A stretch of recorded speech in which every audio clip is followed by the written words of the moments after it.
આવનારું વર્ષ આપના માટે મંગળમય અને સમૃદ્ધિ સર્જન કરનારું રહે તે માટે તમારે કેવા રોકાણ તમારી રાશિ પ્રમાણે કરવા જોઈએ એની આજે આપણે ખાસ ચર્ચા કરીશું। આ ચર્ચામાં આપણી સાથે જોડાયા છે સેલિબ્રિટી એસ્ટ્રોલોજર ચિરાગ દારૂવાલા। ચિરાગજી, આપનું સ્વાગત છે CNBC બજાર પર। અને 2025ના વર્ષની આપને પણ ઘણી બધી શુભકામનાઓ। પણ 2025નું વર્ષ રોકાણકારો માટે કેવું રહેશે? ગ્રહોની સ્થિતિ મુજબ આપને શું લાગે છે, કયા એસેટ ક્લાસ અને કયા સેક્ટર 2025માં રોકાણ માટે સારા રહેશે?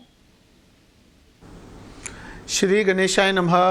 નમસ્કાર મિત્રો, ઉમ્મીદ રાખું છું કે આપ બધા મજામાં હશો। હું છું ચિરાગ દારૂવાલા અને હું આપ બધા મિત્રોને નવા વર્ષની ઢેર સારી શુભકામનાઓ આપું છું કે નવું વર્ષ આપણા જીવનમાં તરક્કી લઈને આવે, આપણા પોર્ટફોલિયોમાં ઇમ્પ્રુવમેન્ટ લઈને આવે અને ફાઇનાન્શિયલી પૈસા ટકે આપણને સુખી કરીને જાય।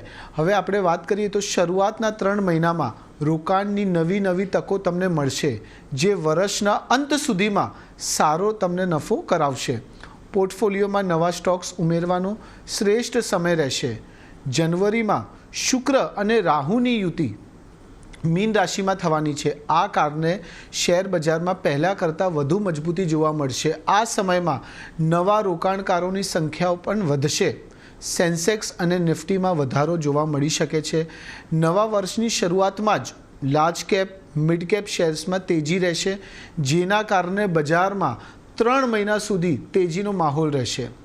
ગોલ્ડ અને સિલ્વરમાં પણ તેજી યથાવત રહેશે। બજારમાં વિદેશી રોકાણ પણ વધતું દેખાશે। 15 જાન્યુઆરી પછી વધારે રોકાણ દેખાશે। વૈશ્વિક સંકેતોના કારણે વર્ષના મધ્યમાં માર્કેટ થોડુંક વોલેટાઇલ રહી શકે છે। Energy sector, pharma sector, green sector, sugar sector, steel sector, infrastructure, banking સેક્ટરમાં સારા રિટર્ન તમને જોવા મળશે। મ્યુચ્યુઅલ ફંડમાં લાર્જ કેપ, મિડ કેપ અને ઇન્ડેક્સ ફંડ્સ તમને સારું રિટર્ન આપશે। એટલે એમ જોવા જઈએ તો આ નવું વર્ષ રોકાણકારો માટે બહુ જબરદસ્ત રહેશે।